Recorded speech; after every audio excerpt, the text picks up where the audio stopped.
nibdew din sessjoni avviż żgħir.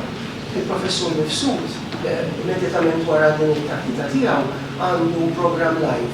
U allura sa naqgħu ftit l-ordni hawnhekk u nibdew it-taħdita tiegħu biex nilħaq fil-ħin għall-pubbliku tiegħu. U mbagħad inkomplu normalment. Grazzi. Mela, magħmule l-għażla ta' triq alternattiva għall-iżvilupp tal-Ilsien Malti. Għal bosta sekli f'din il-gżira, kull min irid jikteb xi ħaġa ta' siwi kien jiktibha bit-Taljan. U mhux bażla, għax fis-sewwa l-għażla ma kienx teżisti, kompetizzjoni ma kellux. Għal ftit ix-xurtjati, it-Taljan kien jipprovdi ħiel ta' ftuħ kulturali, kejl ta' kwalità.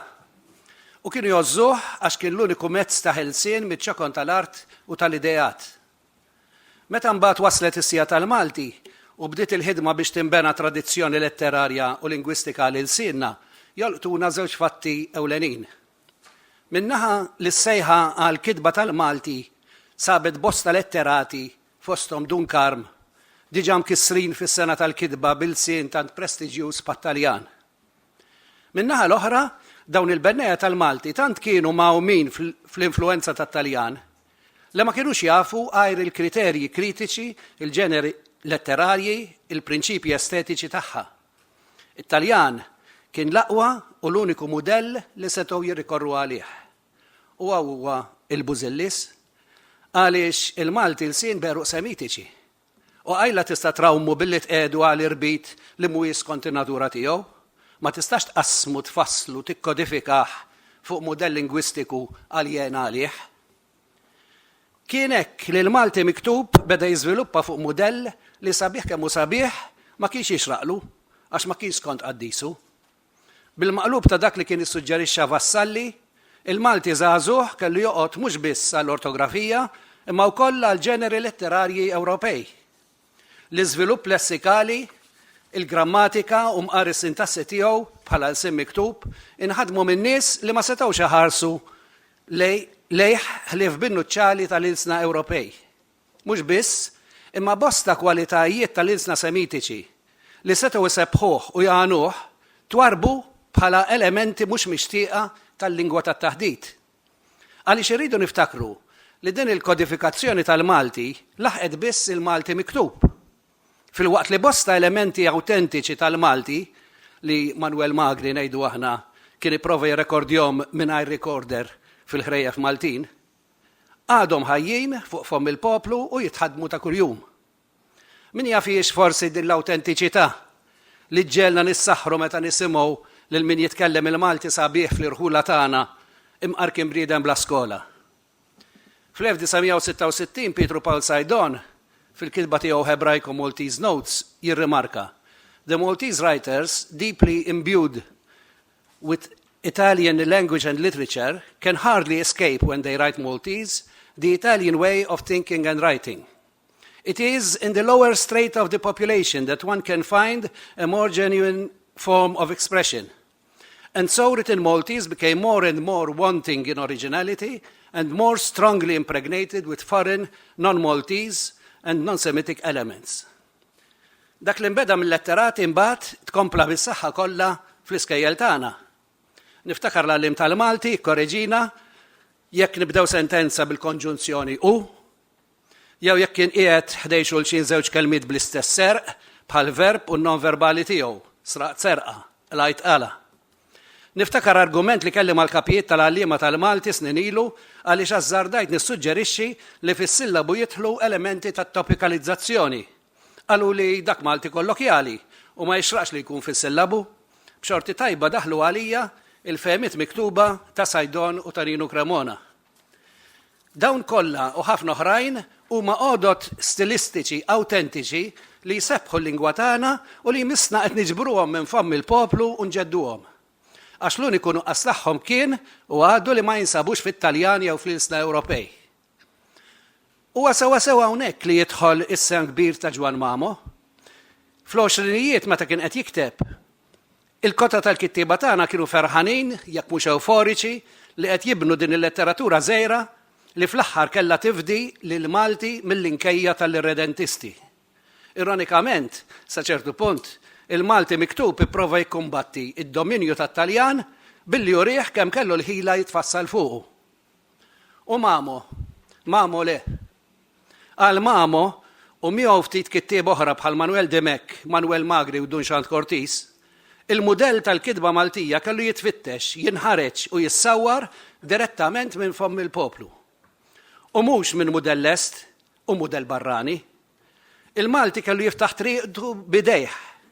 U minix ngħid biss għal bosta siltiet tar-Rumanz li huma miżgħudin bid-diskors dirett u li allura bil-forsi jintrabtu mal-lingwa tat-taħdid, l-għażla tiegħu tibqa' l-istess fin-novelli u x-xogħlijiet l-oħra tiegħu. Hija għażla lingwistika li mimxekkla mill-ebda norma akademika u l-ebda manjeriżmu stilistiku. Libertà li ġejja mit-taħdid frisk tal-poplu u li tagħti lil kitbitu enerġija rari fil-letteratura tagħna, dak il ma nafxiex li għamilha tant speċjali. Il-kontestazzjoni tiegħu hija konxja u ddikjarata. Triqtu jippreżenta bħala differenti, anzi superjuri għal tal-kittieba l-oħra, sa mill-ewwel imbix fir-reklam għal ktieb tiegħu. Jgħidilna dawk li xebgħu jaqraw, għandhom jibdew jaqraw li tinna venut u tarġa' taqbadhom il-leblieba l-qari. Fejn oħrajn raqduk dan iqajmek. Nixtieq nagħmilha ċara li l-għażla ta' Mamo ma kienitx imqanqla minn xi utopija ta' ritorn lejn xi perjodu tad-deb fih dan l-isna semitiċi, xewqa li ġieli nqabdu fiha xi kittieba ta' żmienu. Jgħidilna il-kitba mhix b'dak il-Malti safi, imma b'dak il-sien kif jitkellem il-poplu llum. Kiekolli ngħid, din kienet l-għażla li wasal għaliha Pietro Paul Sajdon, għaref tal-isna semitiċi li bħal Mamo ma kienx toġbu t-triq li kien qabad il-Malti, imma l-alternattiva li propona Sajdon bħalma smajna kienet sew dik ta' ritorn lejn l-eruq semitiċi. L-għażla ta' Mamo u sħabu kienet waħda iktar dinamika u iktar miftuħa. U minn tendenza tal-bidu kibret u saret proposta alternattiva ta' kif kellu jiżviluppa l-Malti f'dawk is-snin formattivi tiegħu. Għażla xprunata qabel xejn mill-ħtieġa urġenti ta' komunikazzjoni mal-poplu imħolli f'injoranza grassa u deċiża li ma tirrofta l-ebda mezz li jgħinha tasal għall-mira tagħha. Minn hawn joħroġ l-apprezzament u l-isfruttament tar-riżorsi kollha li jistgħu jaqduk. M'hemmx semitiku romanz, m'hemmx manjeriżmi stilistiċi, m'hemmx gosti narċisistiċi tal-kidba, m'hemmx sitwazzjoni baxxa kemm baxxa li ma tistax tiġi deskritta, basta jasal biex jifhem il-poplu kollu. Fidejn Mamo l-lingwa issir għodda flessibbli daqs ċappa plastisin fidejn tifel u tieħu suriet u xbijat ta' kull xorta.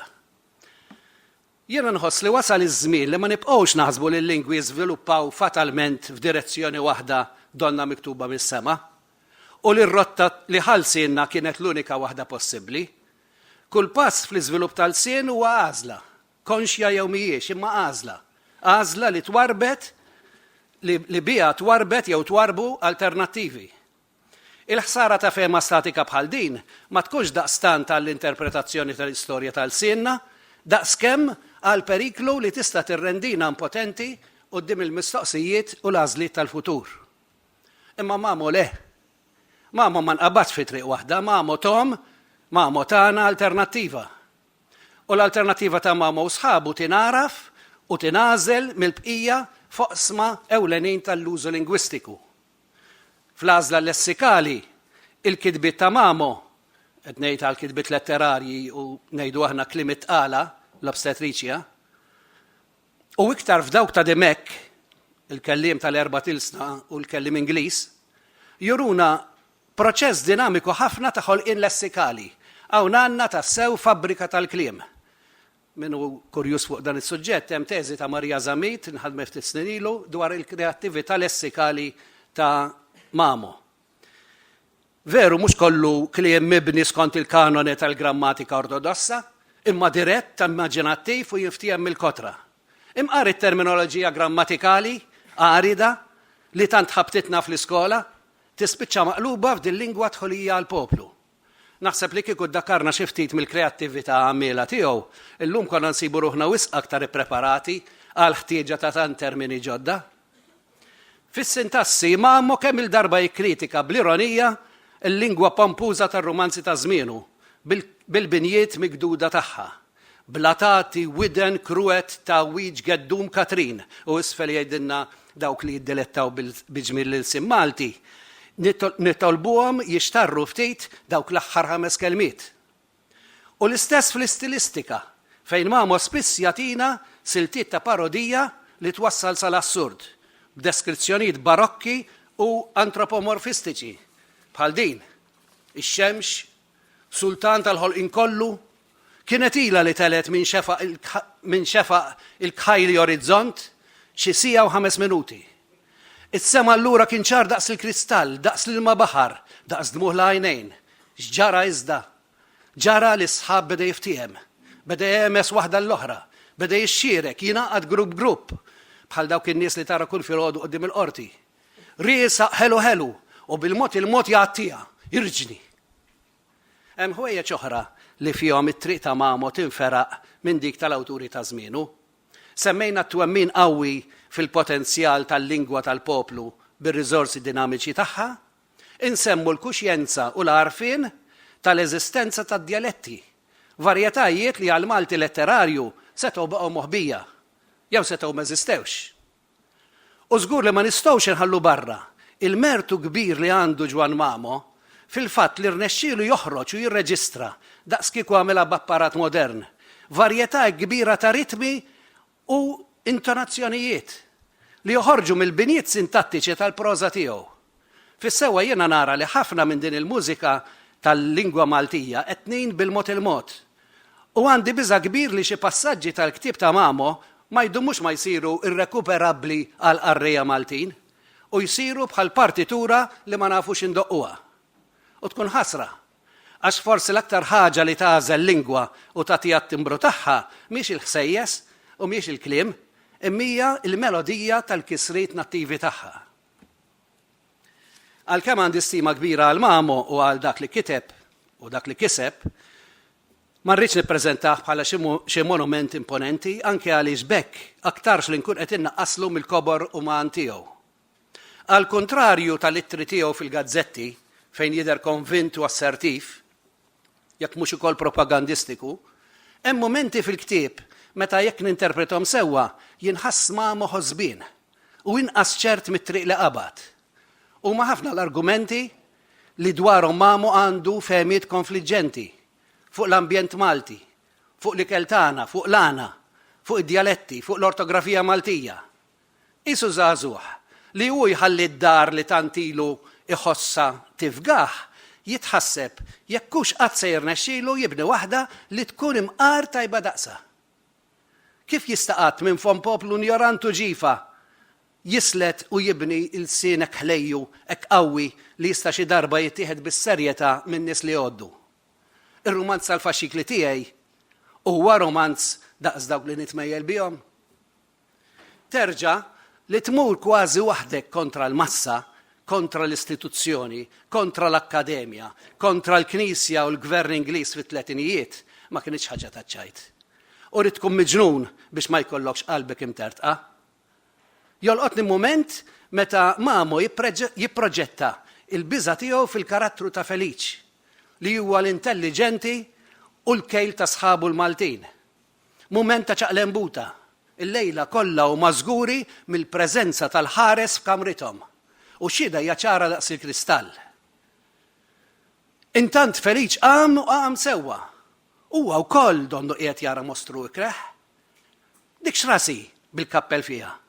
Dak x'imnieħer waħda din. Dik x'għajni. Bliedem mhux. Mela x'inhu? Fatat tassew. Beda jistaqsi lilu nnifsu.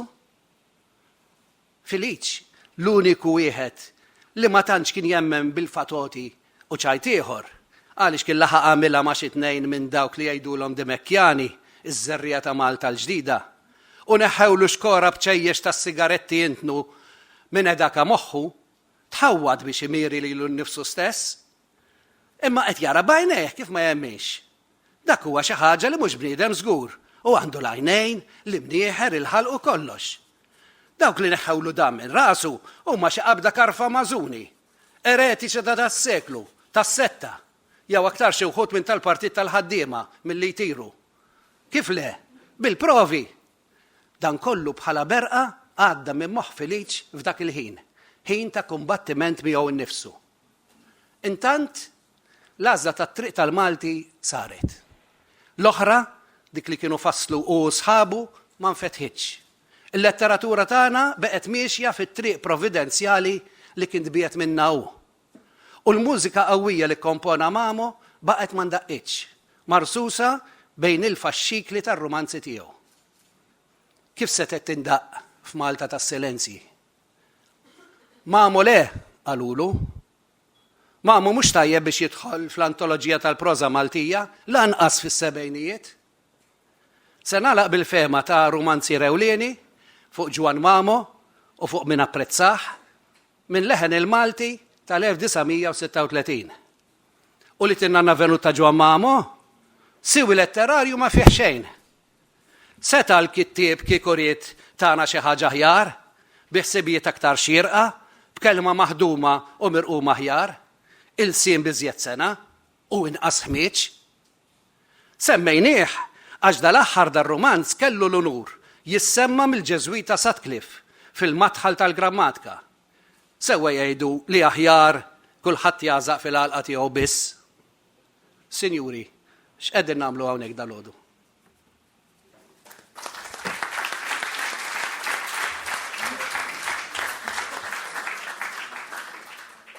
Issa għandna t-tieni fiċ-ċingrufu. Nitlob il-komprensjoni tal-udjenza jiena u sħabi nissuġġerixxi li nersqu ftit biex ma niksru xogħolna bħalma mu ta' qabilna. Huwa stmat illi minn Ellis Island, il-post fej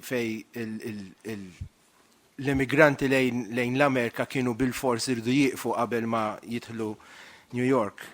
Bejn l-1892 minn meta daħlet l-ewwel persuna kienet statistikament kienet Annie Moore ta' 15 sena mill-Irlanda, l-ewwel persuna li daħlet minn Ellis Island. Sal-1954 għaddew 12 miljun ruħ. Fosthom wieħed jimmaġina u li tinnanna venut ukoll. Il-wasla tal-vapuri mimlin emigranti lejn New York ġiet irromantiċizzata ħafna f'diversi films. Juan Mamo jażel li ma jirromantiċizzax dal-moment, anzi huwa moment li min jaqra ktieb naturalment jitħaq ħafna b'dak illi għamlu u li tinnanna venut. Jiena stajt nażel minn diversi films, imma għażilt dan partikolari li wkoll iħallat ftit ir-romantiċiżmu lejn il-wasla ta' Ellis Island imma fl-istess waqt jagħtih ukoll dal-mument toma differenti mis-soltu. Huwa film silta meħuda mill-film An American Tale.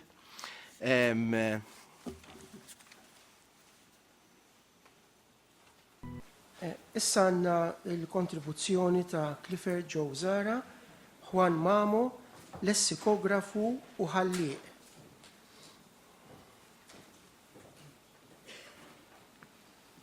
Grazzi profs. Nirringrazzja lilkom li l-lum għattu magħna u bonġu. Juan Mamo, lessikografu u ħallieq. Għaliex qiegħed nabbina dawn iż-żewġ karatteristiċi lingwistiċi ma' awtur daqstant kompless. Huwa lessikografu u ħallieq sempliċement għaliex ġabar Malti illi kien qiegħed jiċċirkola fir-ħula tagħna. Huwa ma ġabx ruħu bħala ġurat illi jiddeċiedi xi kliem għandu jidħol u xi kliem għandu jitħalla barra mill-kitba tagħna. Huwa emmen ukoll li l-sim Malti kien il-sim moni b'elementi li waħedhom jistgħu jgħinuh ikompli jikber u jaġġorna. Ikompli jikber u jaġġorna bl-istess għodod, bl-istess karatteristiċi lingwistiċi li jinsabu fih. Mamo emmen li kien hemm lok għal self mill-lingwi oħra, iżda hemm ukoll il-possibilità li nibqgħu naħdmu bil-karatteristiċi lingwistiċi tagħna. Il-klim qadim Mamo emmen xorta waħda jista' jingħata kwalitajiet ġodda, jista' jilbes tifsir ġdid u jibqa' jaqdina fl-iżviluppi ta' żmien.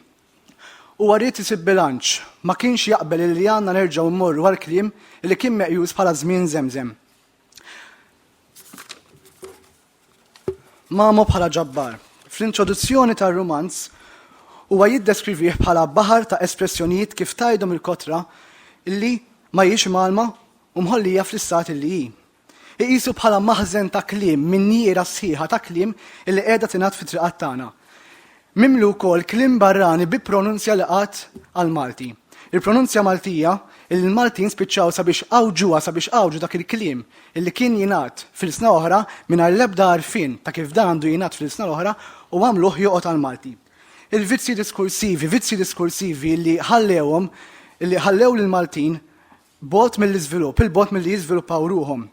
Dal-argument u Dr. Bernard Mikallef fl-arti satirika tiegħu dwar il-Maltin illi spiċċaw ristretti b'dawn il-vizzi diskursivi din id-djoma illi huma ma jafux jesprimu ruhom ħlif biha. Hija prassi ta' Mamo illi fil-kitbiet tiegħu iħalli l-ġajiet jiżviluppaw weħedhom permezz tad-diskors dirett ta' bejn il-karattri. Hawnhekk jixref Mamo illi ma jfittix illi bażikament jindaħal itellef id-diskors ta' bejn in-nies. Issa, għanna wkoll il-narratur li f'mumenti jidħolu jintervjeni iżda dan il-narratur li huwa il-porta voce ta' Mamo. U għamoni b'simpatija jew b'antipatija lejn dawn il-karattri. Din il-kwistjoni ta' simpatija u antipatija inħolqot bażikament riċenti bejn l-ewwel studju li sar dwar Friġġieri, dwar Mamo mill-professur Friġġieri, illi qis lil Mamo bħala awtur li għandu simpatija lejn dawn il-karattri. Iżda mbagħad nibtet il-ġabra ta' novelli ta' Mark Vella illi jqis il-dan l-awtur bħala mimli antipatija lejn dawn il-karattri. Hija djoma wkoll bot miċfuf u żigarelli, Mamo jalludi għal kitbiet romantiċi bħal ngħidu aħna Ġużè Muscat Zoppardi illi kienu mimlijin kliem Malti, sentenzi komplessi li żgur kienu bot mill-idjoma tal-kotra. Mhumiex dejjem l-pubblikazzjonijiet il-kitbiet ta' Mamo kienu ħafna li kritikaw lil Mamo fil-kontribuzzjonijiet tal-ġurnali li speċjalment kontra l-Jun u l-Fqir Malti li kienu żewġ ġurnali ewlenin ta' Mamo li sempliċement minħabba li kienu neqsin mill-karatteristiċi letterarji ma għaldaqstant dawn ma kinux dejjem l-pubblikazzjoni. Issa, il-karatteristiċi li mimlija bihom l-idjoma tal-poplu bħal ngħidu aħna il-metatesi li hija il-qlib tal-konsonanti fil-kliem. Frabiki minflok fabriki, jippremetti minflok jippermetti u trattadini minflok titradini. L-ismijiet l-Amerika, l-Emirki, il-Bank Egyptian, il-Gyptian, u d-dollaru, it-talru. L-afferizi u s-sinkope tuħ tas-sillabi, l-antermaxka minflok terra maġika, il-bonanza minflok l-ambulanza, karbonku minflok karboniku, u ċingrofu minflok ċinematografu. U importanti li dan il-narratur jiddistakka ruħu minn dal-kliem, speċjalment fil-bonanza fej jatribwi għazzija ros. Sempliċiment damux klimi u tazzija ros, u kif tajdu l-kotra. Inkunu mqarqa jekk inqisu lil Mamo bħala fanatku li irid biss jolli l-isim Malti sempliċiment għaliex huwa l-isim nazzjonali li hemm Mamo kien favur it-tagħlim tal-lingwi barranin ewlenin għaliex hemmen li jaqduna ma' popli oħra, iżda l-prijorità għandha tingħata lil-Malti. Ġo Musisant li f'ġurnali ieħor jidher imdakkar minn Mamo u jgħid ħalli nitalmu mbagħad l-isna ta' ġarna bassa l-ewwel ikolna dak ta' darna. Mamo l-ħalli, kif ħajoħroġ Mamo li joħloq il-kliem ġdid? Huwa emmen illi hemm bżonn ta' dan il-ħolqien, iżda dan il-ħolqien kellu jiġi minn dawk illi jagħtu każ tal-pronunzja, il-grammatika u l-leħen tal-lingwa Maltija. Ma kellux jiġi minn nies li sempliċement rridu joħolqu l-ġdid. Rridu jużaw riżorsi li huma relevanti, jiġifieri dawk il-kelmiet illi fil-fatt jagħmlu sens mal-ħsieb illi jridu jwaslu. U f'kitba tal-leħen il-Malti jidher l-istess ħsieb ta' Mamo, bekk juruna ħaġa boħra, ġifieri dawk li ma jużawx ir-riżorsi, dawk li ma jqablux il-ħsieb tagħhom mal-kliem li joħolqu, juruna ħaġa boħra. Bekk il-ħsieb jitlef lewnu jiddennes jitajjeb u l-ħass tal-qalb illi l-kittieb li tanqal f'qalb ħadd ieħor jitlef il-qawwa tiegħu, jibret, jitmewwed. Żewġ mekkaniżmi lingwistiċi ewlenin illi Mamo użhom sabiex joħloq il-kliem huma l-kostruzzjoni ta' derivattivi minn skuk Rumanzi u Ingliżi jew eruq semitiċi u l-binjiet komposti. It-nissir minn eruq semitiċi. Milli jidher bl-influenza ta' xi perit li jkun jom vassallo, Mamo joħloq il-partiċipju imvassal u għall-pjanta isibu xi perit imvassal.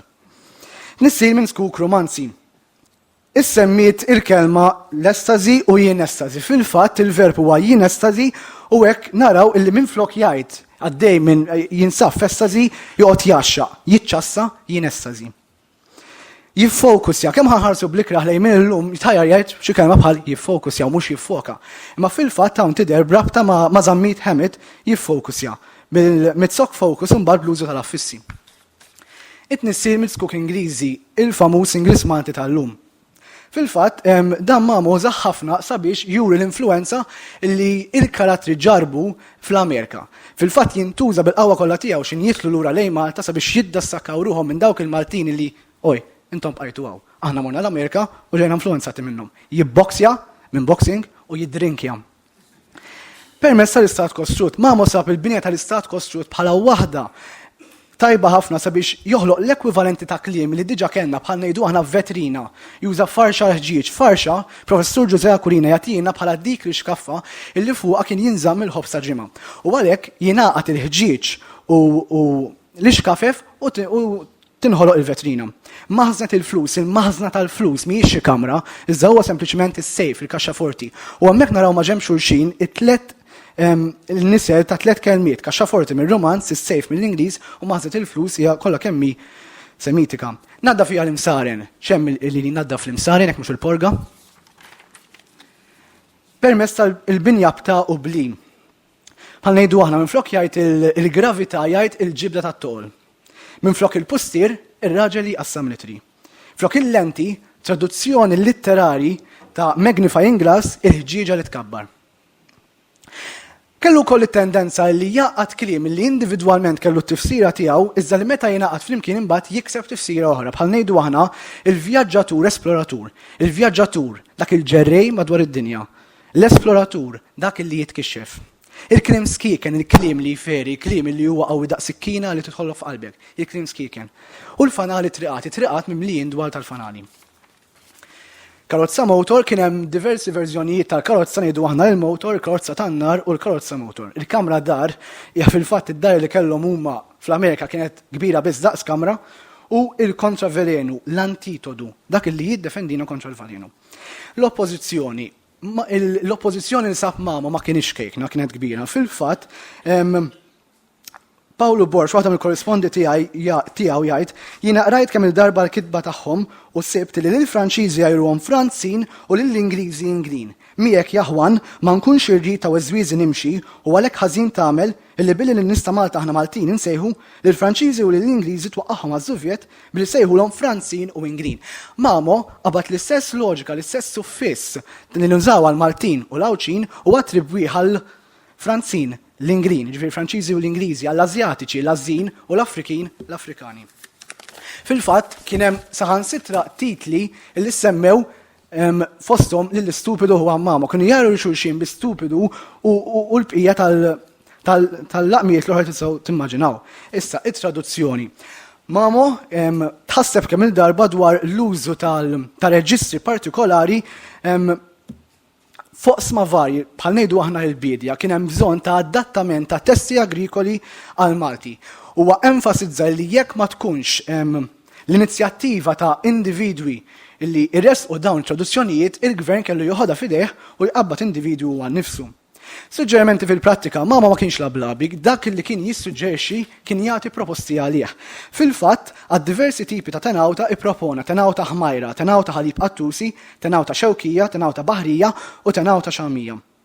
Ix-xejjer selvaġġi Maltin, Mamo f'waħda mill-kontribuzzjoni tiegħu fil-Bidwi li kien il-perjodiku li rigward il-bidja, kien ta' il-ħiel li sejjer jippubblika dizzjonarju Malti-Latin, Ingliż, Taljan bl-isem ta' xejjer selvaġġi Maltin. Fejn fih kien beħsibu jagħti bosta proposti oħra.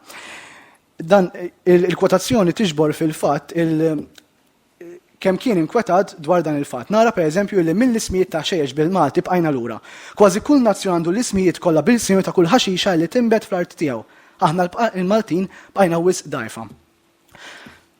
Huwa l-elu li jissokta lil Mamo ma nqisux bħala awtur li fil-fatt għandu bosta trufijiet li se jwassluna f'xisqa u l-fl-aħħar ngħidu wasalna.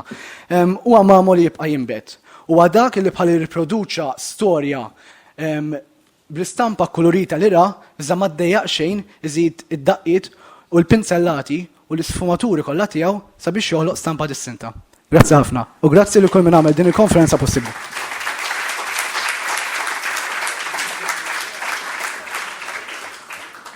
Grazzi, Clifford. Żammejt mal-ħin b'mod skrupolus. U issa Dr. Michael Spanjol, id-dritt li tawwiċ mamo u d-dialett.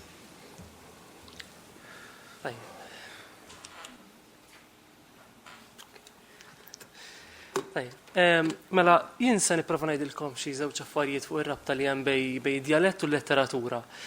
Din hija tema li bażikament Adrian tifaħħili f'ħoġri. Imma li iktar ma naħseb fuqha, iktar qed niskopri kemm hi tema interessanti u kemm naħseb irridu nibdew nitkellmu fuqha, ġifieri sa fejn naf jiena qatt m'għandniex xogħlijiet li jiddiskutu id-dialett u l-letteratura Maltija fil-kuntest Malti, anke forsi xi ħadd mill-istudenti tagħna eventwalment jagħmel teżi fuq dit tema. It-taħdid taqsamta fi 3 partijiet. L-ewwel se nitkellem fuq id-dialett mod ġenerali, ġifieri ħanipprova ngħid kemm ma nafux x'inhu dialett. Imbagħad se nitkellem ftit riflessjonijiet fuq id-dialett u l-letteratura u ngħaddu għal kif Mamo juża dialett. Mela, bħal kull meta niġu għal-definizzjonijiet dejjem ikun hemm il-problemi sewwa u l-lingwistika di waħda mill-ikbar problemi li għandha hija tiddefinixxi x'inhu dialett u tażlu mill-lingwa.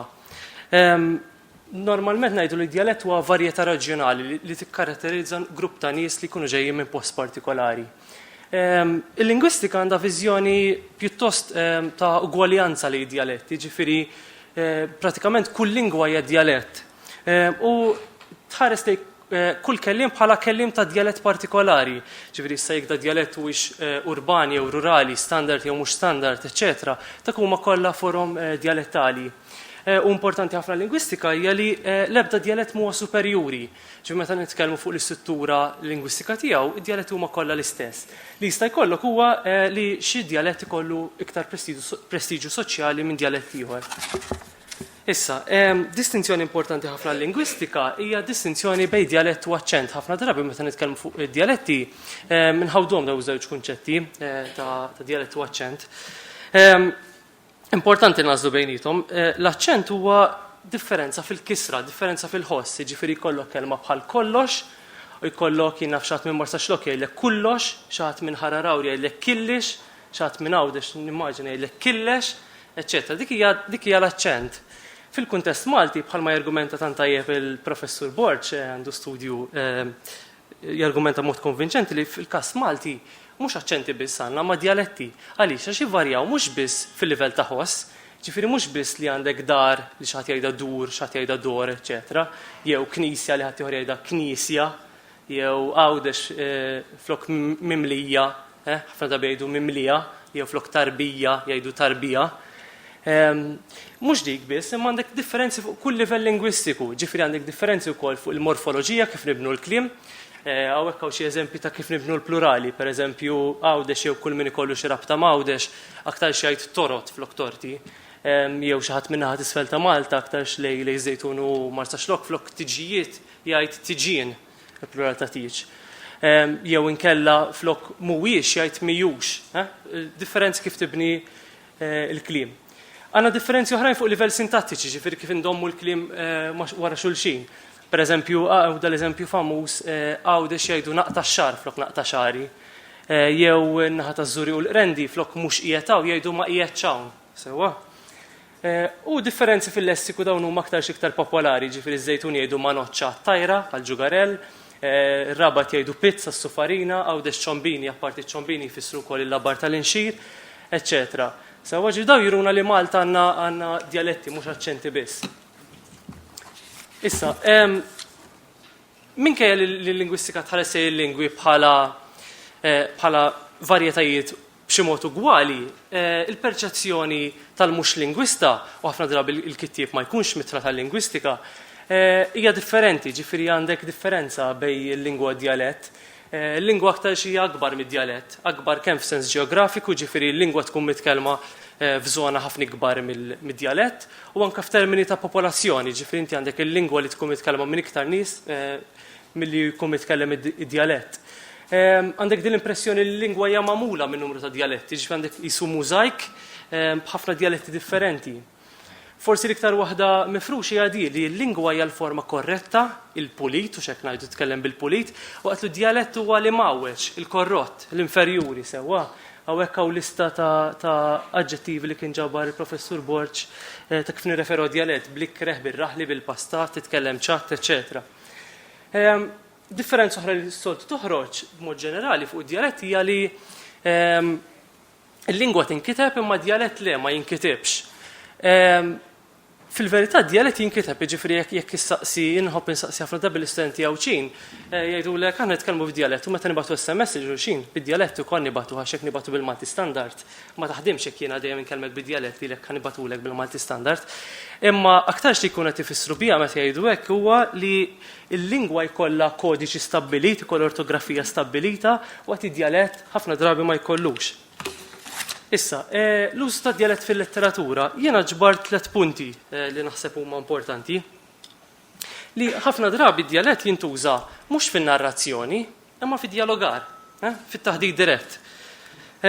U d-dialett huwa peress li jintuża fid-dialogar huwa teknika ta' karatterizzazzjoni.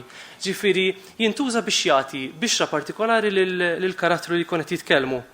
U għandu funzjoni interessanti ħafna għax l-awtur mingħajr ma jgħidilna xejn malli jitfa' dialett fħal wieħed mal-karattri tiegħu kien qed jgħidilna affarijiet bla ma jgħidhomna, ġifieri kien qed jagħtina informazzjoni fuq il-background tiegħu, fuq l-isfond ġeografiku, soċjali, kulturali, eċċetera tal-kelliem.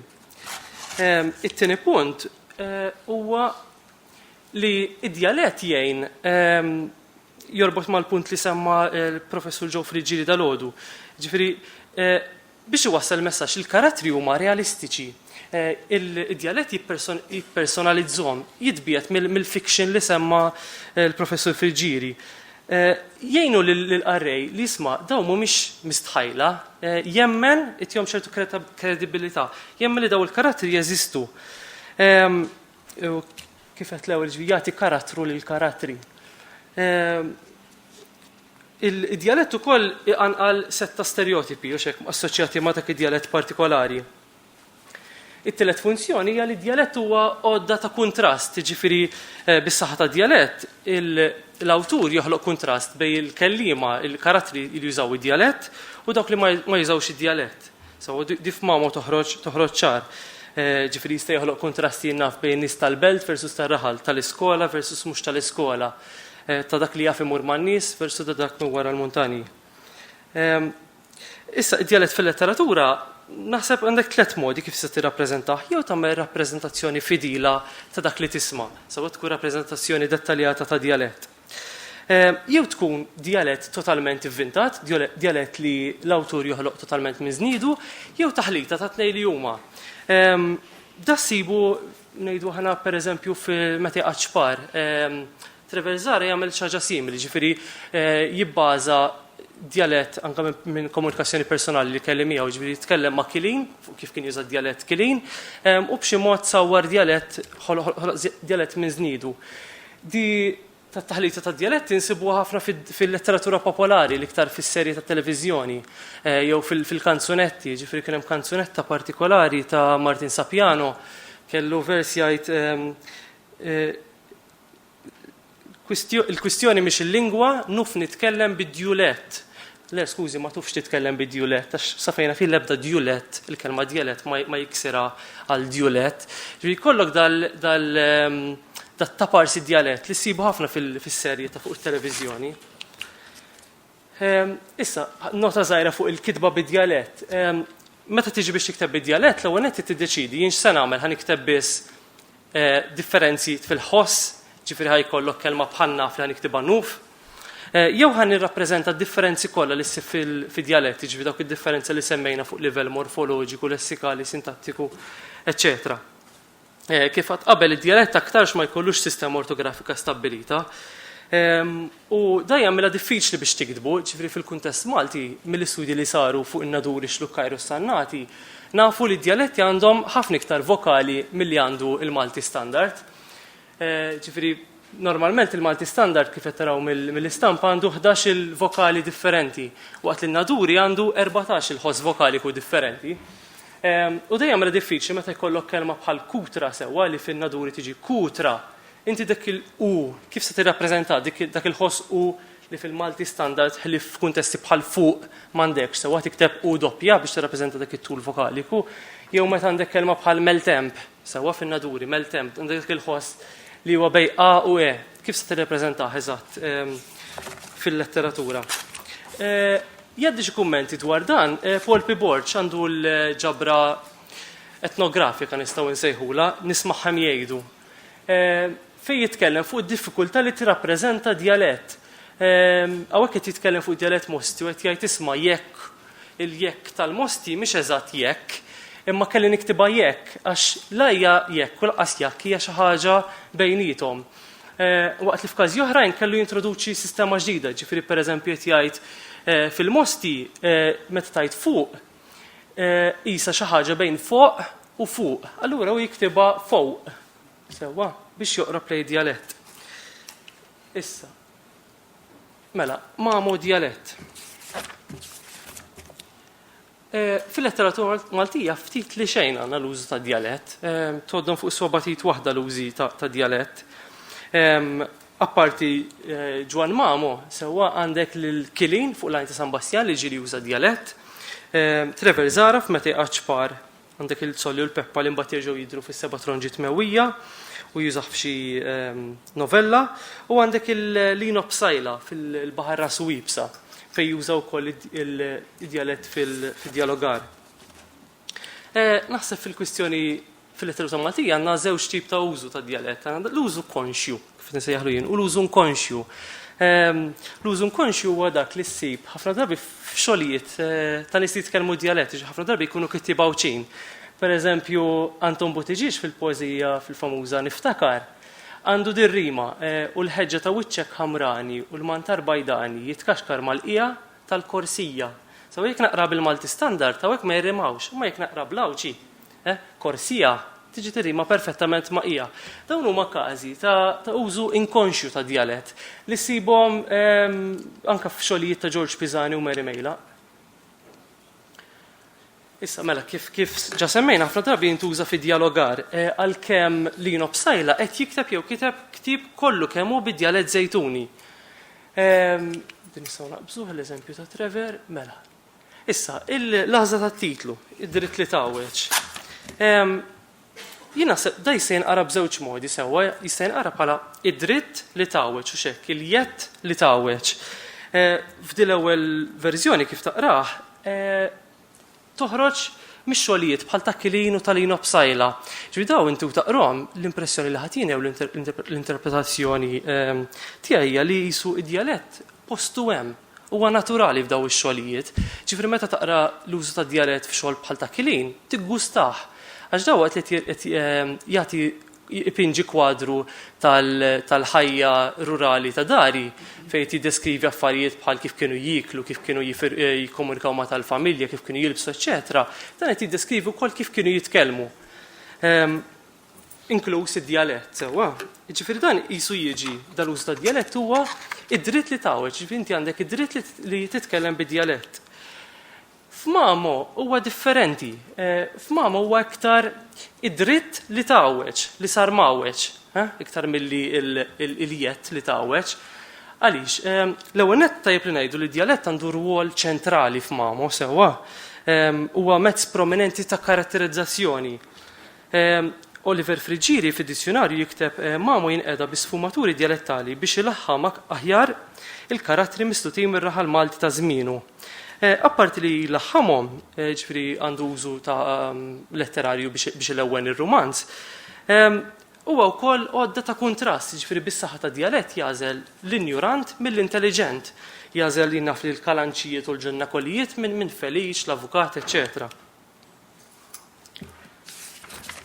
Issa, dal-punt li kont insemmi, ġifieri waqt li l-impressjoni li tanqas ħadd jiena minn xogħlijiet bħal ta' Kilin u Bsajla tieħu l-idea li qed jiċċelebraw id-djalett bħal meta jiċċelebraw kostumi drawwiet oħra popolari.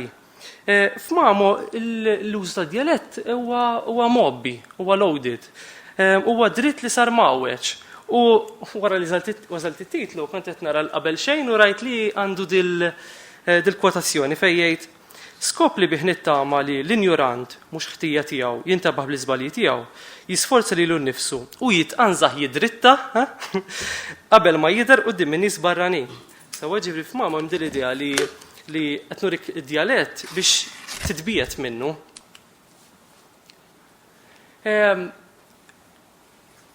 Minkejja dan, Mamo jidher li għandu interess qawwi fid-dialett, jiġifieri minkejja li qed jużah biex juri il-nuqqasijiet tiegħu, jidher li l-ewwel nett għandu ħakma tajba ta' dialett, mhux ta' dialett wieħed biss imma ta' aktar minn dialett wieħed. U hija ċara jgħidu stess li kellu x-xewqa, ma nafux jekk għamilix jew le, li jiddokumenthom id-dialetti. Ġifri għandek karattru minnhom li f'daqqa waħda jgħid minnim u kif jgħid minnim jitlaq jikkummenta jgħid badnieh. Dan temm il-kelma bil-pronom imleħem b'him. Mela dan huwa mill-qrendi jew minn xi raħal ta' dik il-qawra. Jekk wieħed joqgħod b'den miftuħ għandu jaqbad. Jaqta' mill-leħnu dak il-Malti mill-liema raħal jew beltu. L-aktar li jintarfu malajr mill-kelma ta' leħnerija l-ewwel huma żwieten. Imbagħad l-imqabbin, it-tielet iżrieraq, ir-raba ta' bormla, imbagħad wara ġulxin il-qerendin, il-mustin, innataw mustin, iż-żebbuġin, eċċetera. Minn dawn l-ħna ngħidalija l-aktar li nismagħhom jitkellmu ħelu huma l-qerendin. L-aċċentu l-kisri jiġbuni wisq. Imbagħad dik il-ħim tagħhom jita' min jismagħha. Bdin jingħarfu billi l-qadija jibdluha f'him. Tagħhom taħħim, magħhom maħħim, eċċetera. Brim tawla. Ta' bormla l-aktar li jintarfu milli fl-aħħar u ebsuha wisq bħal fti li tismaħħa ti sewa. U koll jintarfu billi d-dittonga billi d-dittonga jibdluha fow. Lewża jagħmluha lowża, bewsa bowsa, eċċetera. U jkompli jiddeskrivi dialetti.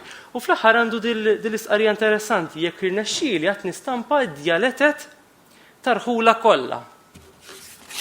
Ħaġa li nixtiequ nagħmlu aħna xi darba. Mela.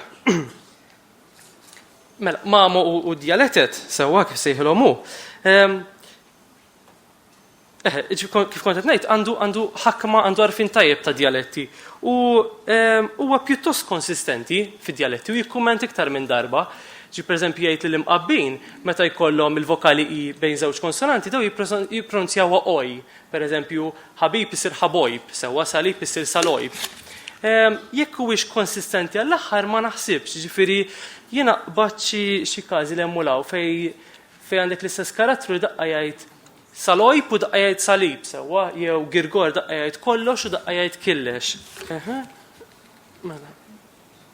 U di domanda ġifieri li m'għandix risposta liha, ġifieri jekk verament tistax tikteb xi ħaġa, mela aħna fil-bidu għadna li kulħadd għandu b'xi mod dialett tiegħu, issa jkunx id-dialett standard, id-dialett mhux standard, eċetera. Jekk tistax tikteb xi ħaġa li ma jkollix xi tip ta' influenza dialettali. Ġifieri Mamo stess waqt li jikteb bl-istandard fin-narrazzjoni jaqbżulu ħafna każi dialettali, ġifieri għandu kefe, flok kafe, siftura, għandu anke forom sintattiċi, pereżempju jgħid b'ċinetta ħamra b'rasu qed fit-tieqa. Dik li fis-standard is-soltu tiġi qiegħed fit-tieqa. Imma minn xogħlu nieħdu idea impressjoni pjuttost ċara ta' kif setgħu kienu dialetti. U grazzi lil Jan ukoll tal-paċenzja bl-slides. Dak kollox.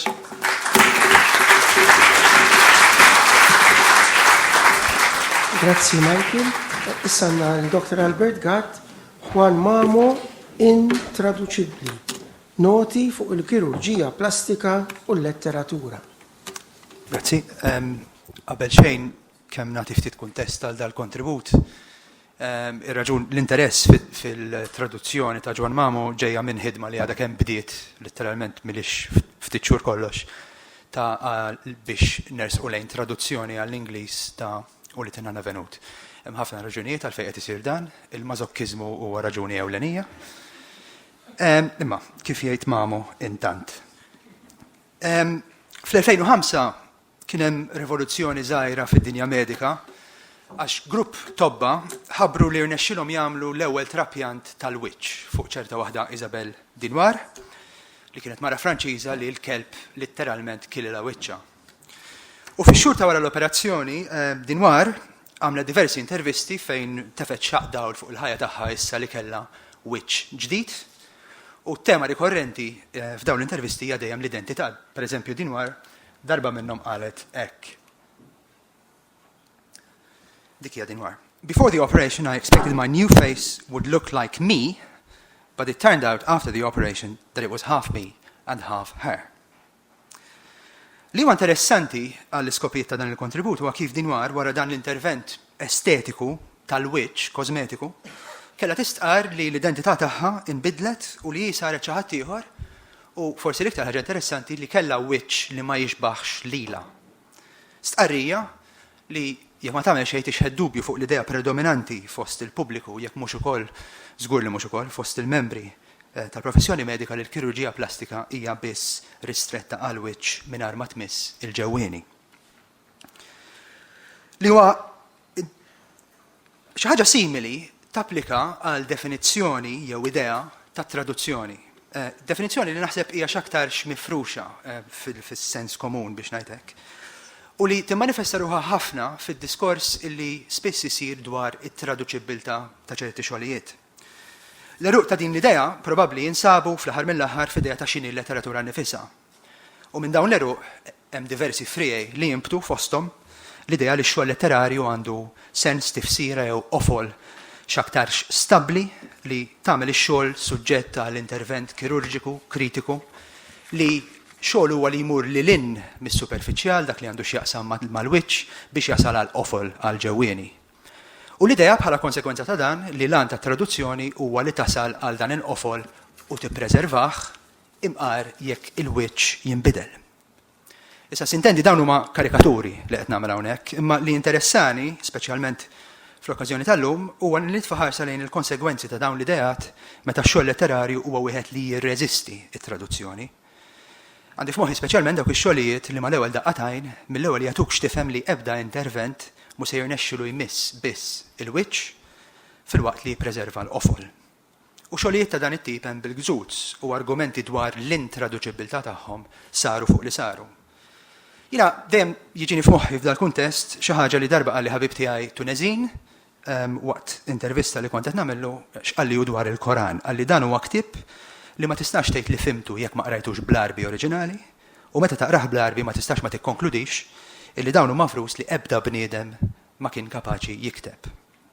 Diskors bħal dan li huwa x'aktarx tipiku f'ħafna tradizzjonijiet speċjalment mistiċi fost l-hekk imsejħa popli tal-ktieb iħares lejn il-lingwa u l-forma bħala ta' oriġni sagra li l-qofol il-ġewwieni tagħhom huwa mistur fl-istess forma mhuwiex taħtom imma maġun magħhom u sa fejn huwa aċċessibbli biss għal min għadda minn ċertu proċess ta' inizjazzjoni, proċess illi jibda mill-punt meta wieħed jibda jitgħallem il-sien madju l-ommu.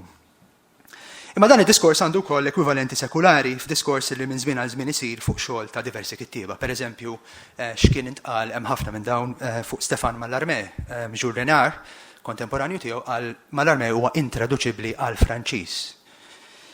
Jew fuq Pushkin li huwa każ famuż għax Nabokov insista li Pushkin ma jistax jiġi tradott u allura għamel traduzzjoni fejn spjega lil Pushkin u kissirlu l-forma. L-Yevgeny Onegin ta' Pushkin fit-traduzzjoni ta' Nabokov hija prattikament ma tinqarax.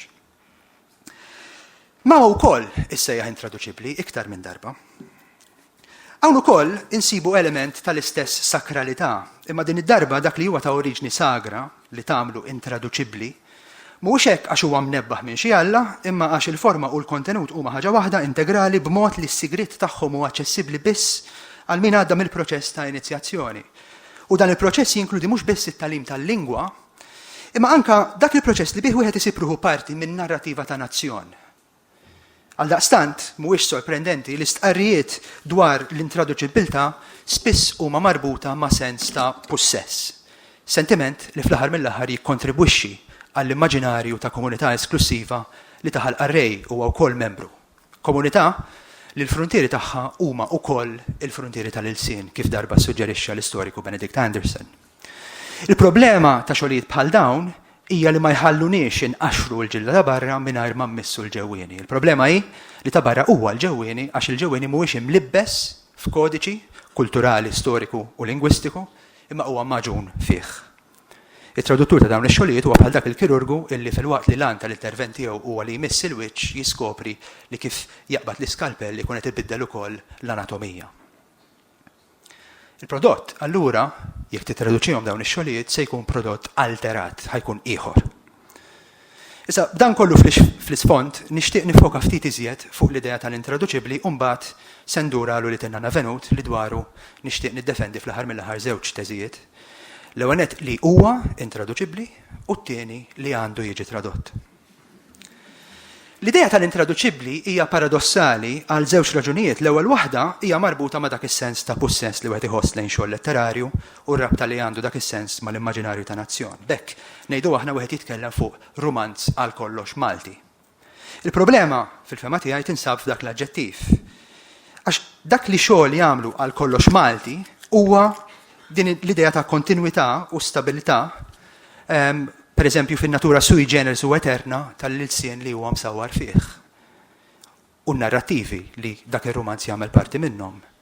Ir-realtà però hi li meta naqraw u li Nana Venut illum insibu rwieħna f'sitwazzjoni mhux daqstant differenti minn dik ta' traduttur, mhux qarej traduttur, li qed jaqra xogħol barrani bl-intenzjoni li joħolqu mill-ġdid fil-sien ieħor. Kif kien innota George Steiner, kontrarju għal dan il-mit ta' kontinwità, meta naqraw xogħol u speċjalment xogħol li huwa imbiet minna fi żmien, nifhmuh sal-punt li jirnexxielna nitraduċuh għal dak li llum huwa l-ilsien tagħna. Il-Malti ta' Mamo m'għadux magħna. Iktar minn hekk, il-Malti ta' Mamo kien invenzjoni ta' Mamo. Kif wissa huwa stess f'apoloġija ironika fejn innega l-qdusija, is-sakralità tad-drawwa u aktar importanti tal-espressjoni. F'dan l-ispirtu, ir-romanz ta' Mamo naħseb li jista' jinqara bħala meditazzjoni satirika fuq il-limiti tal-lingwa. Dawk il-frontieri li aħna ninnavigaw dejjem fihom u qatt li lil minnhom imqar jekk insalpaw fuq vapur lejn l-Emilki, sakemm ħabta u sabta naslu fit-tarf tagħhom u nsibu dabin jofroqna mill-ieħor.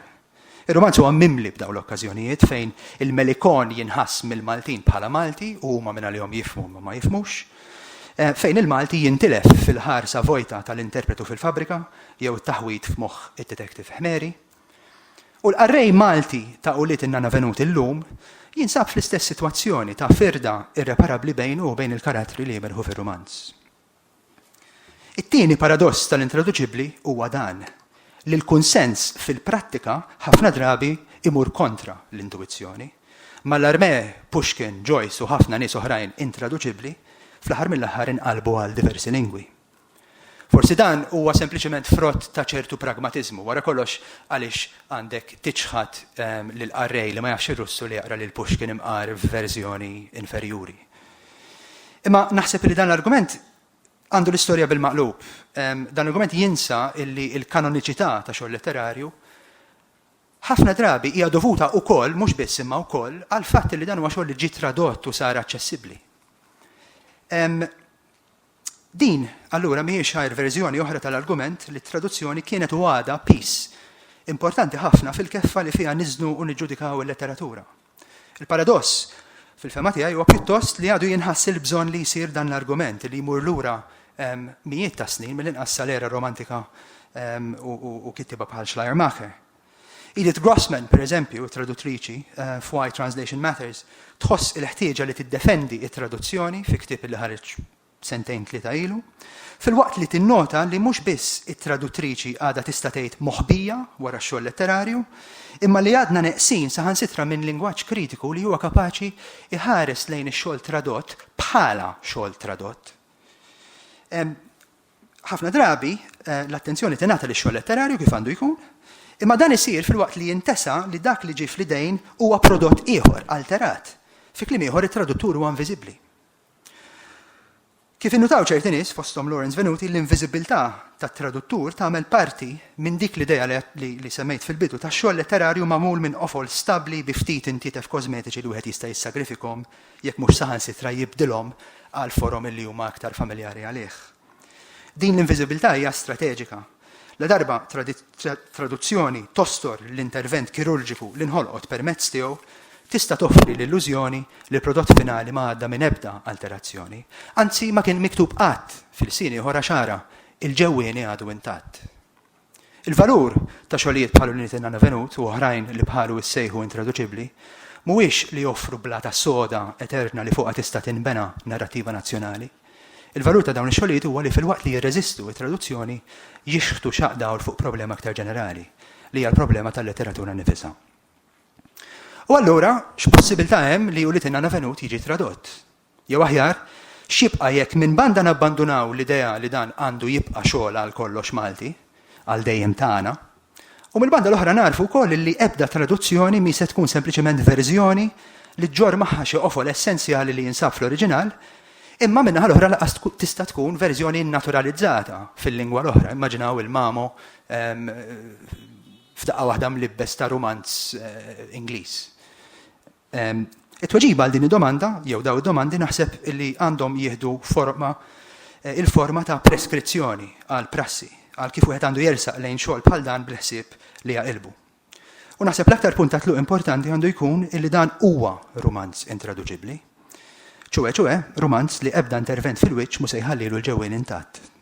U t-tieni l-iktar punt importanti huwa li narfu li bħala riżultat tal-intervent mhux biss ir-romanz innifsu se jkun alterat, imma jekk se nirreżistu id-domestikazzjoni f'lingwa oħra, anke l-lingwa li għaliha se jinqaleb, l-Ingliż pereżempju, se tinbidel.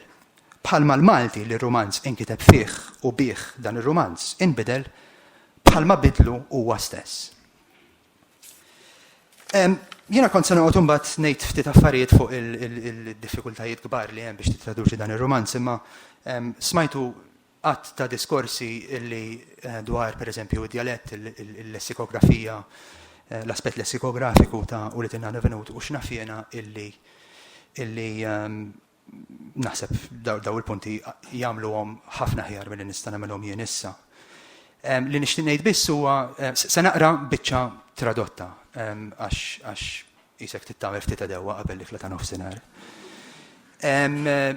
U l-unika ħaġa nixtieq ngħid hija li id-dialett li ovvjament huwa waħda mill-iktar affarijiet problematiċi meta taqleb lil Mamo, inevitabilment kellu jkun kostruzzjoni, invenzjoni, propju biex tiġi reżistita dik il-domestikazzjoni fejn pereżempju inti jkollok daw il-karattri jitkellmu b'xi dialett fejn fina ta' Detroit jew ta' naħat isfel ta' Londra jew xi ħaġa hekk. Dak ma jagħmel l-ebda sens. Għandi bżonn nixrob. Il-biċċa li se naqra ħatta u dan għadu vera ġifieri xogħol dan huwa abbozz ta' abbozz, okay? Ħatta minn wieħed mill-iktar episodji li jogħġbuni fil-ktieb u ħatta għal dik ir-raġuni fejn imur it-tabib Slaw Midilka iżur lillu li tinnanna wara li frappaw li ikun ħarqilhom fejn jgħodu.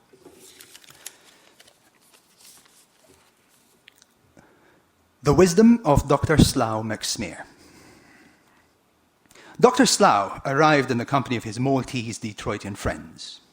Oh, yes, sir, it was he. So our man, Slough McSmear, owned a box that Indri carried for him, filled with a medley of herbs, ointments, implements, and sundries all bundled together. In it he carried a sprig of rue, a couple of leaves of elderberry, a fistful of chamomile, a bit of mallow, an armful of broadleaf plantain, a tuft of nightshade, a touch of linseed, a smidgen of horehound, a bunch of Italian arum, leaves of the henbane tree and the spurge, jimson weed, exploding cucumber, and a fistful or two of salt. He also carried a cuttlefish bone, leaves from an olive tree, a votive candle, jars of oil and vinegar, and 100 other odds and ends. Items both miraculous, curative, and not, some of them semi-miraculous. Oh, by the Sacrament, said McSmear, all merry-eyed as soon as he appeared in the doorway. Oh, by the sacrament, how are ye, O fellow Maltese? I've found ye at last.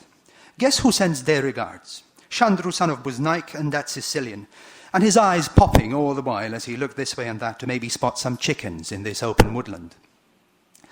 Give our regards to Buznaik. Come in, all of you. Be welcome, you all.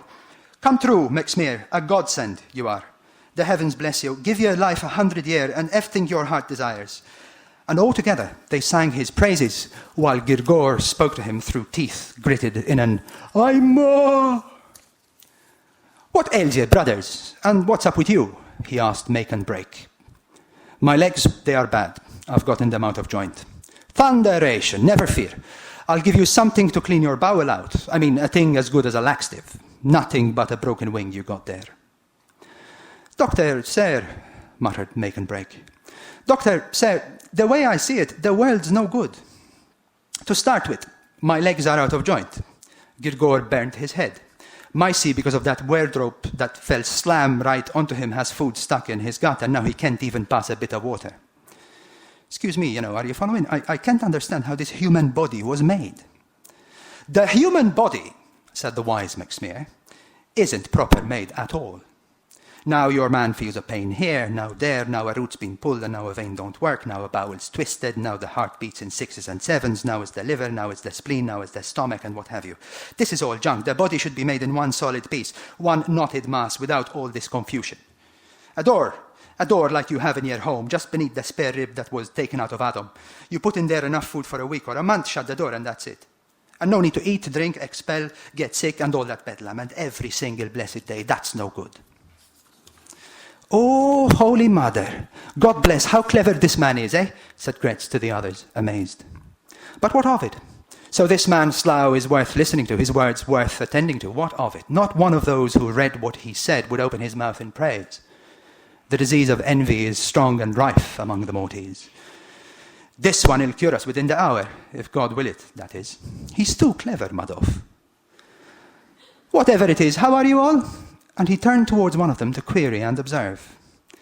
"Aren't you from the Butch village, where folk eat sausage in the skin, drink wine until they spin, and plunge into a cursed mortal sin?" Grazie.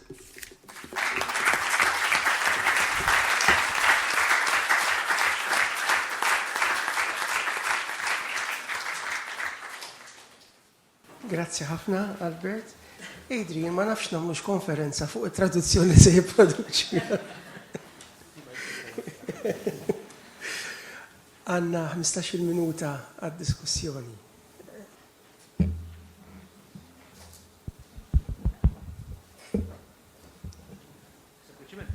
Nixtieq nsaqsik d-domanda.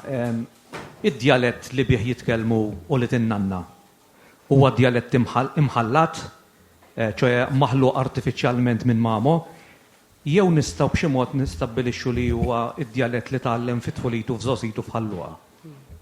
Domanda tajba. Qed insaqsik d-domanda għax jiena ħalluqi.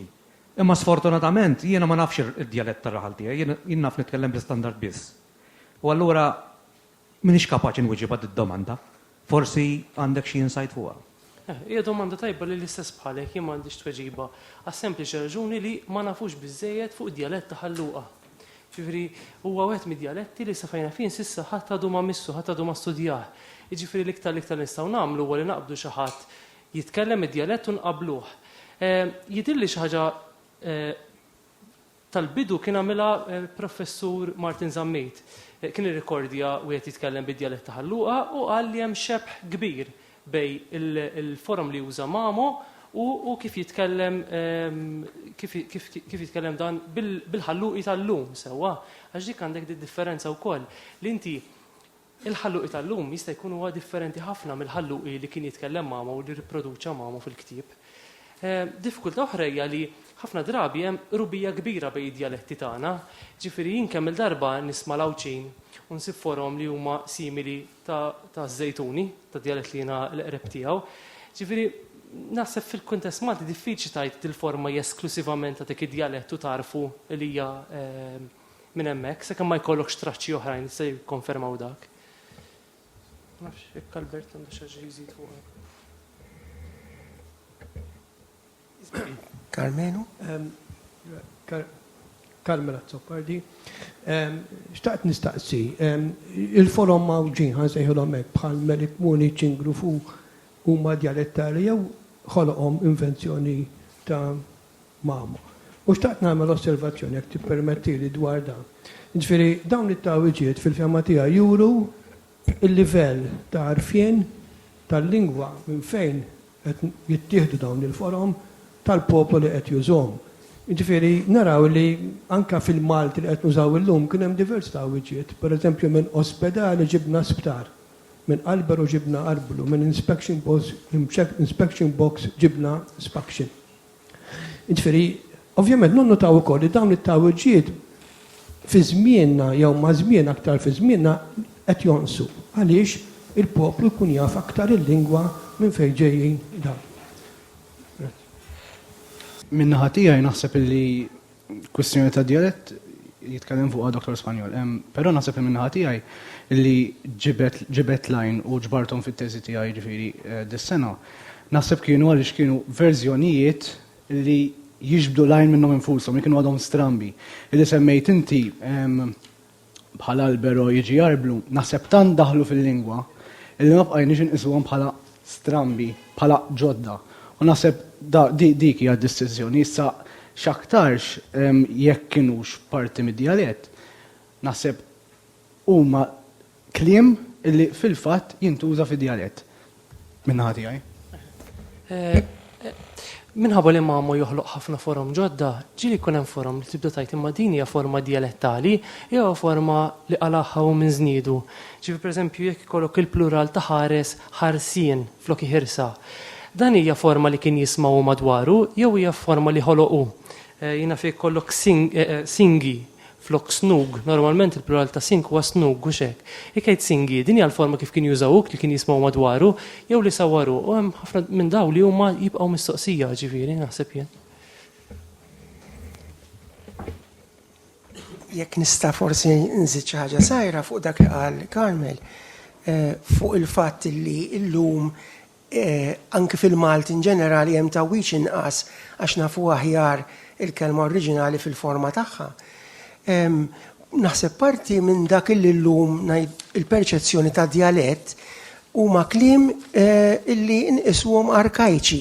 Pereżempju għandi frasi minn naduri imma żgur li tuża band oħra il-kelma ħajm. Fsit. Illi l-lum ħafna nies jqisuha dialettali, imma kienet il-kelma standard sekli ilu ġifieri. Allura isu dak id-distakk meta issa qiegħda toħroġ il-moda tagħha, tispiċċa l-moda tagħha, isu awtomatikament inqisuha dialettali, imma darba kienet kurrenti fil-Malti. Iżjed interventi?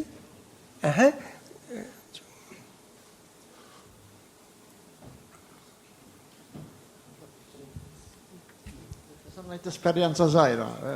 Jiena l-mara tiegħi frella kienet. Skużi, Joe Borgia ma jafux. Il-mara tiegħi kienet għalliema u kienet tallem ħal-Qormi San George. Għamlet xi 10 snin, kienet tallem xi tfal ta' xi 10 snin u hekk. U kienet tgħidli meta jitkellmu magħha jitkellmu sew, jiġifieri kun jgħidu aħna nitkellmu miegħek bit-taf. Meta kienet tarhom bejniethom jitkellmu bid-dialett ta' ħal-Qormi, da ilu xi 50 sena. U kienet għantina maliex, għanti għajdu laxi, aħna bejniet nitkellmu bit-tuf. U nkellek jaqbżuni bdejna, intom kesħin għax jitkellmu bħal tal-belt. U maħħa jitkellmu sew regolari ġifieri. Din ukoll esperjenza. Il-problema naħseb illi llum għandna l-fenomenu bil-maqlub. Għandna speċjalment ġenituri illi ma jħallux il-uliedhom jitkellmu bit-tuf. U għalhekk qed jinqeret id-dialett sfortunatament. Iżjed, Stenna xi għall-mikrofon. Artur Taljana. Il-ħin kollu ngħidu qed jinqeret id-dialett. Jien naħseb id-dialett il-ħin kollu qed jifforma ruħu, hekk tisma' jien naf ibberjawh, ikkukjawh. Il-ħin kollu għaddejjin bid-dialett ġdid. U ħaġa oħra m'għandix taqsam mad-dialett, imma ħaġa oħra li ninnota hi li aħna l-Maltin nitkellmu bil-Malti, imma mbagħad in-noti nikdbuhom bl-Ingliż. Sorry, in-notamenti nikdbuhom bl-Ingliż. U naħseb li qed il-ħin kollu toħloq hawn min jgħidu l-sin ġdid, imma iktar hija dialett ġdid. Grazzi.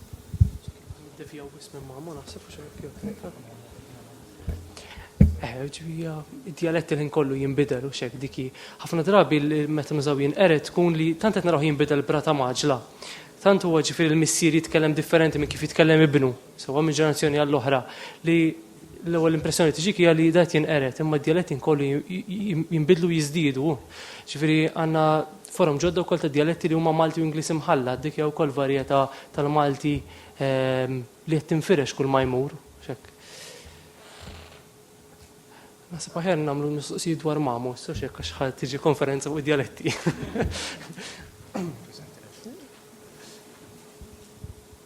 Rigward dak li qal Mario Kassar fuq ux id-dialett ta' ħalluqa, għalja fil-raġel kien jgħid li huwa ta' ħalluqa għaliex qrib ħafna ta' ħal-qormi, id-dialett simili ħafna, u rigward li semmejtu tal-Melikoni, in-nanu tiegħi kien il-letterat u għal-Amerikani Melikoni kien jgħid, ġifieri żgur ma qrajx x'imkien.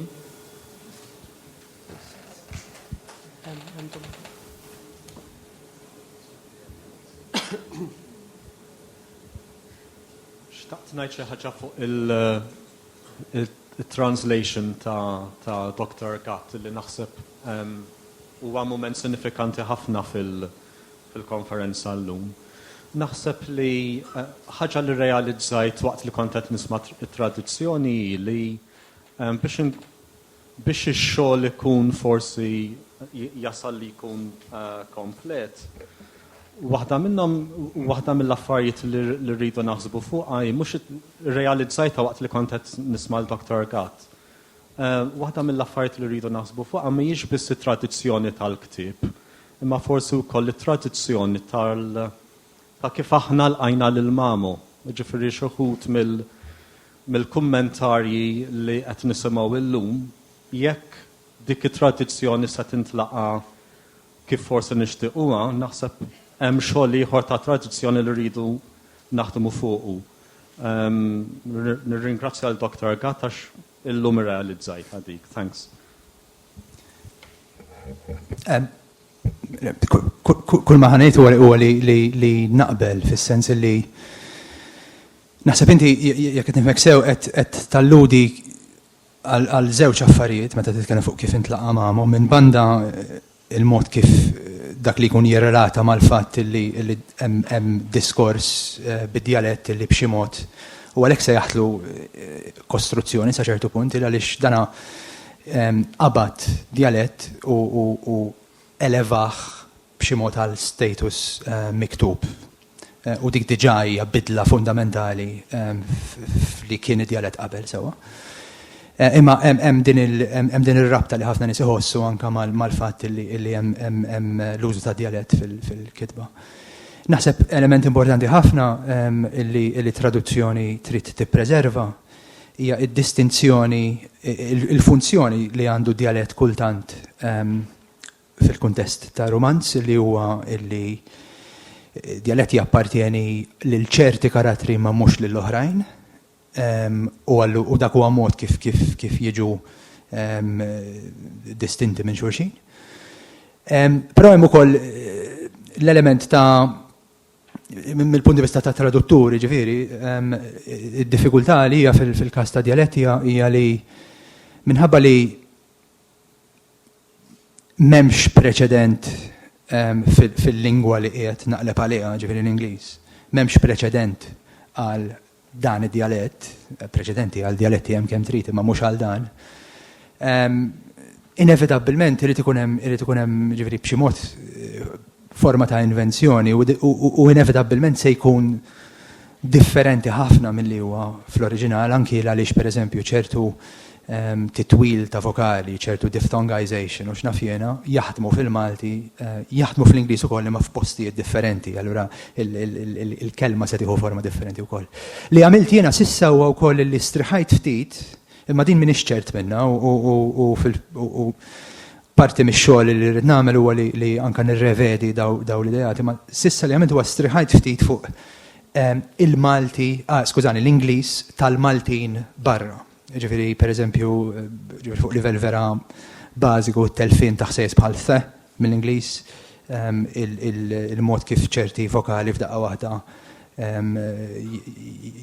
jitwalu jew jonqsu skont il-każ.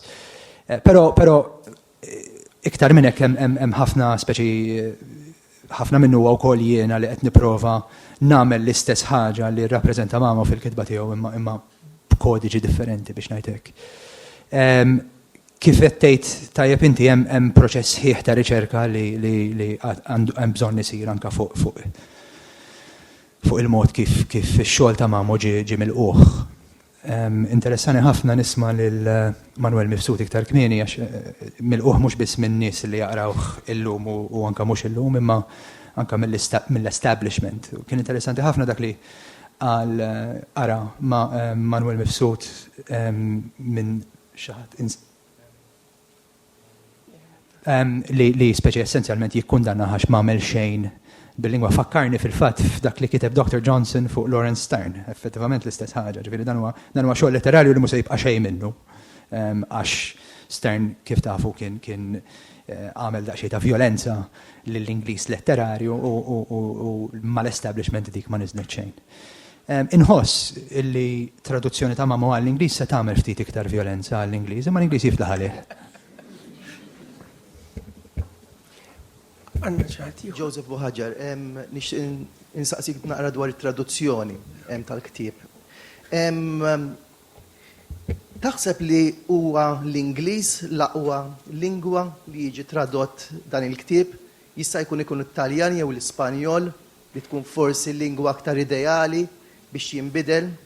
U f'dak il-każ meta inti għandek poplu, pereżempju jekk nieħdu l-Ispanjol bħala lingwa li l-Malti ma jitkellimix, kif qatt tista' tagħmel l-istess tip ta' traduzzjoni? Għax inti l-Ingliż qed tuża l-Ingliż tal-Malti sewwa, l-Ingliż tal-Malti li forsi sa ċertu punt biss. Sa ċertu punt. Dik hija l-mistoqsija tiegħek. L-ewwel domanda kienet jekk l-Ingliż huwiex l-aħjar il-sien li taqleb għalih. Minix ċert hemm modi differenti kif nifhimha dik id-domanda, ġifieri jekk qed nitkellmu fuq il-qrubija tal-ilsien Malti ma' ilsna oħra, probabbilment ir-risposta hija le, l-Ingliż mhuwiex l-ilsien ideali taqleb għalih. Imma ma naħsibx li fl-aħħar mill-aħħar dik hija l-ewwel konsiderazzjoni. Jien qed naqleb għall-Ingliż għax jiena dejjem għall-Ingliż naqleb, ġifieri dik hija raġuni prożajka ħafna. Però naħseb illi kwalunkwe traduzzjoni ta' xogħol għal kwalunkwe lingwa se tiltaqa' mal-istess ostakli fl-aħħar mill-aħħar. Per eżempju, kwalunkwe traduzzjoni, inkluż dik li qed nipprova u għadni kemm bdejt nagħmel, trid tistrieħ ħafna wkoll fuq bagalja ta' anki annotamenti għaliex pereżempju referenzi għal ċerti personaġġi, eċetera, li mhux se jkunu neċessarjament aċċessibbli għal min qed jaqrah bl-isien ieħor. Imma din hija inevitabbli fi kwalunkwe taqilbu għal liema lingwa taqilbu. U mhijiex problema ġdida. Id-Don Quixote jekk taqrah bl-Ingliż huwa mimli footnotes għax inkella minkejja li taqrah bl-Ingliż u tifhem x'qed taqra ma tifhimx ħafna mill-affarijiet li qed taqra dwarhom. Inkluż ir-referenzi għal librerija sħiħa ta' letteratura oħra li ġiet qablu. Li qiegħda f'Mamo wkoll. It-tieni domanda tiegħek tista' tfakkarni x'kienet jekk jogħġbok? It-tieni domanda hija billi il-qofol tal-ktieb huwa dialett l-aktar ħaġa importanti fl-opinjoni tiegħi huwa differenza fid-dialetti. Kif qatt tista' toħroġha bl-istess saħħa? Naf li hija diffiċli ħafna, ma dik hija l-mistoqsija tiegħi. Minix ċerti jekk nistax, minix konfidenti xejn u għalla ħares kont dak li qed fl-aħħar tal-diskors speċi li tkun hemm ċertu mod kif toqrob lejh xogħol bħal dan kont qed ngħidu bl-ikbar serjetà. Fl-aħħar mill-aħħar it-traduzzjoni hija approssimazzjoni. Jekk l-użu ta' dialett fil-kuntest tradott ikollu mqar ftit mill-effett li għandu fuq qarej li jaqrah bil-Malti, fuq il-qarej li qed jaqrah bl-Ingliż, allura nkunu rbaħna xi ħaġa. Li qawwi li qalbi ftit huwa li kif qed qabel hemm diversi preċedenti għal dan it-tip ta' traduzzjoni li saru minn lingwi oħrajn minkejja d-diffikultajiet kbar li hemm.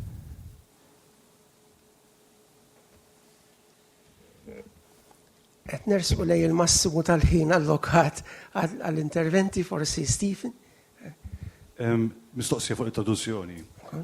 Taħsibx li it-traduċibilità tat-testa Mamo tista' tkun indikazzjoni li il-livell tal-wiċċ li s-saħħa ta' Mamo mhix fil-livell tal-wiċċ imma f'xemm moħbi taħta. Allura li it-traduzzjoni mill-Malti għall-Ingliż xorta tista' taqbad dak kollu li hemm, mhux dak kollu, dak li hemm moħbi taħt il-wiċċ. F'ċertu sens l-argument li kont qed nipprova nagħmel huwa li f'kull każ imma dan huwa tip ta' xogħol li ġalek taħbad magħha vera mill-qrib. Id-distinzjoni bejn speċi dak li hemm fil-wiċċ u dak li huwa taħt hija distinzjoni daqsxejn fil-fema tiegħi falsa fis-sens li dak li Mamo fih, dak li romanz fih, fil-fema tiegħi diffiċli ħafna tiddivorzjah mill-mod kif ilu miktub, mill-istil, mis-sintassi ħafna drabi, mill-ritmu eżuberanti tiegħu, il-punteġġatura biżarra li għandu, eċetera, eċetera. Ġifieri, jekk id-domanda tiegħek hija speċi li nippruvaw, fl-aħħar mill-aħħar ara, it-traduzzjoni dejjem se tkun it-traduzzjoni ta' dak li hemm fuq il-paġna. Sewwa? Isak bħal meta ħattejt dar u provajt tibniha fuq f'post kompletament differenti. U tara mbagħad jekk jirnexxilekx tirriproduċi mhux biss l-istruttura ta' barra manka l-kmamar ta' ġewwa u x'nafina minkejja li l-art li qed tibni fuqha hija differenti anka fil-materja tagħha. Jien naħseb li hemm ħafna minn dak illi qed jgħid illi kiteb Mamo f'dak ir-romanz illi jista' jibqa' ħaj wara il-kirurġija biex ngħidlek. Nittama li huwa l-każ. Nixtieq illi forsi di torbot fit ma' dak li kien qed jingħad fil-bidunet ta' din il-konferenza llum. Nippreferi nirreżisti l-idea li dan huwa tagħna u ma jistax ma jkunx hekk, għax dak huwa wkoll mod kif il-Mamo nimmansawh.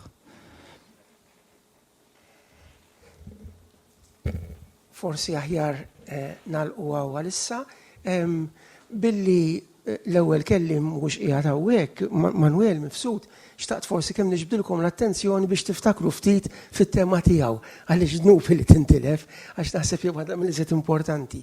Jiġifieri il-mod kif jista' jiżviluppa l-Malti u s-soluzzjoni ta' Juan Mamo u l-kriterju tiegħu biex jifhmu n-nies. Forsi s-servina anki ta' dawl żgħir biex nagħmlu eżami tal-kuxjenza aħna għall-iżvilupp tal-Malti. Grazzi, Sinjuri.